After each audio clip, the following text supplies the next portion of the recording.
Assalamualaikum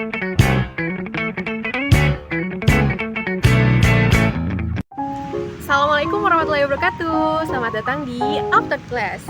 Jadi di video ini aku berkesempatan untuk tunjukin ke teman-teman ke salah satu tempat yang jadi favorit aku. Nah, tempat ini tuh sebenarnya tempat outdoor dimana biasanya suka dipakai sama aku untuk me time, untuk santai-santai, atau biasanya aku pakai juga buat baca buku. Nah, terus tempat ini tuh emang sebenarnya suka dipakai juga sama mahasiswa-mahasiswa lain untuk biasanya untuk belajar, untuk kumpul-kumpul hangout sama teman-teman, dan juga biasanya suka dipakai buat diskusi atau belajar gitu. Nah, selain itu di sana nanti aku bakal spill juga review salah satu buku favorit aku di tahun ini, yaitu buku tentang self development. Nah, apa bukunya? Penasaran? Ikutin aku terus ya.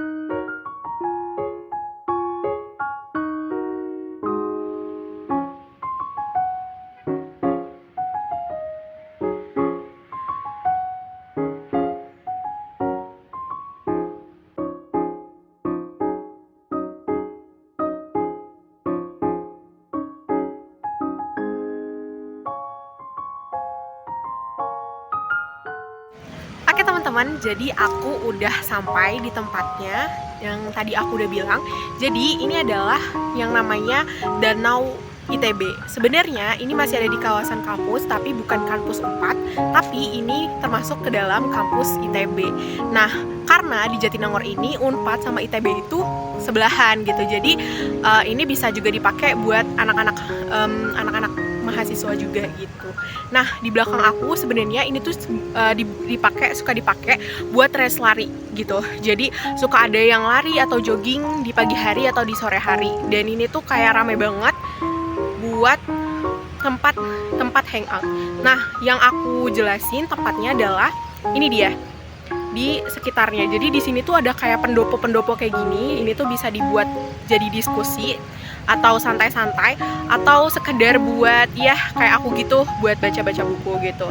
Nah, sekelilingnya ini tuh view-nya bagus banget, karena ini tuh kalau misalnya nggak lagi mendung, kita bisa lihat ada gunung di sini, Gunung Manglayang. Jadi view-nya tuh cakep banget dari sini. Kalau misalnya sore kita tuh bisa ngelihat matahari tenggelam gitu, dan itu cantik banget sih itu awannya gitu.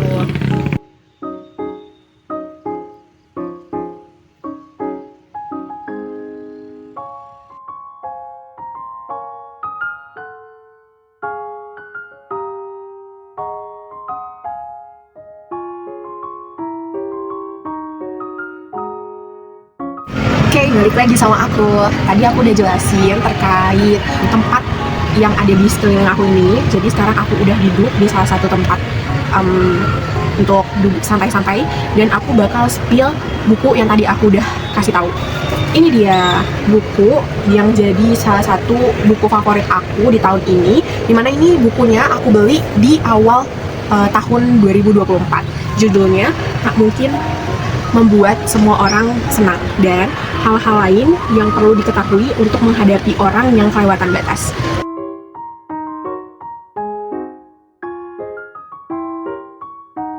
Nah, buku ini tuh ditulis oleh seorang penulis dari Korea Selatan, namanya Jung Moon Jung.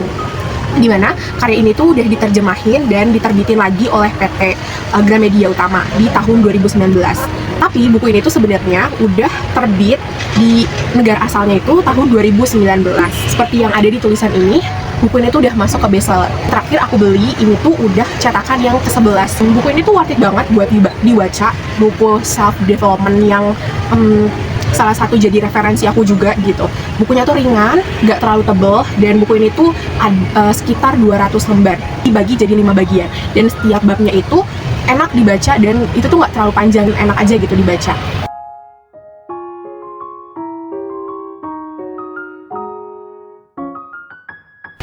Buku ini tuh relate banget buat keseharian dan ditulis juga dengan bahasa yang ringan. Dan seperti biasa di penulis-penulis Korea Selatan yang aku tahu dari beberapa buku yang aku baca, ini tuh bukunya tuh polanya sama, yaitu dimana mereka tuh menyajikan atau menyampaikan momen-momen reflektif dari kehidupan mereka sendiri. Jadi itu tuh kayak relate banget gitu di kehidupan kita sehari-hari gitu. Nah, jadi buku ini tuh mengangkat tentang isu tekanan sosial, di mana kita tuh nggak selalu harus memenuhi ekspektasi dari orang lain. Dan penulisnya bilang dan menyampaikan bahwa berusaha menyenangkan seseorang itu tuh mustahil, dan itu akan merugikan diri kita sendiri.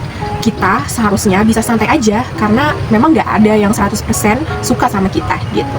Dan basically, buku ini tuh ngajarin kita buat berhenti peduli sama ekspektasi orang lain, ekspektasi yang sebenarnya nggak penting di hidup kita gitu. Dan ada beberapa poin yang aku highlight dari buku ini adalah yang pertama, kita tuh nggak apa-apa untuk bilang enggak sama orang lain, karena kita tuh nggak perlu takut buat nolak sesuatu yang sebenarnya itu bisa ngerugiin diri kita sendiri gitu. Terus yang kedua, kita tuh nggak bertugas buat menyenangkan semua orang di dunia, karena ya tahu sendiri kita tuh manusia gitu, bukan superhero yang bisa menyenangkan semua orang gitu. Tapi kewajiban kita adalah untuk bisa menyenangkan diri kita sendiri dengan melakukan hal-hal yang kita sukain gitu. Dan yang ketiga adalah prioritasin diri sendiri, yang bagaimanapun hidup kita ini ya punya kita sendiri gitu. Jadi beberapa hal dan kebahagiaan itu datang dari pilihan-pilihan kita dan tidak sesuai dengan standar orang lain gitu. Dan ya dari buku ini aku belajar bahwa kita tuh nggak perlu untuk selalu jadi baik di mata orang lain. Jadi yang terbaik dari versi kita sebelumnya dan fokus sama hal-hal yang udah Allah mau, itu udah lebih dari cukup. Dari buku ini ada sedikit kekurangannya nih. Mungkin dari teman-teman yang udah sering baca buku-buku self development pasti udah nggak asing dan familiar sama pembahasan dari buku ini. Tapi bukan jadi buku ini tuh nggak worth it, bisa dibaca juga sama teman-teman untuk salah satu referensi dari buku-buku self development yang teman-teman punya. Buku ini tuh worth it banget, apalagi buat teman-teman yang lagi butuh reminder banget untuk tetap bisa mencintai diri sendiri dan juga mengasihi diri sendiri.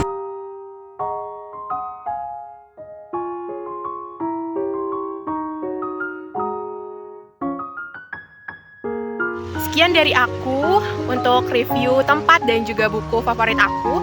Kalau misalnya teman-teman punya pendapat terkait dengan buku yang tadi udah aku review, boleh banget komen di kolom komentar. Dan kalau misalnya teman-teman juga punya referensi buku-buku self development yang lain, boleh banget di-spill juga supaya kita bisa baca bareng-bareng. Sekian dari aku, terima kasih, bye-bye. Sampai jumpa di video selanjutnya.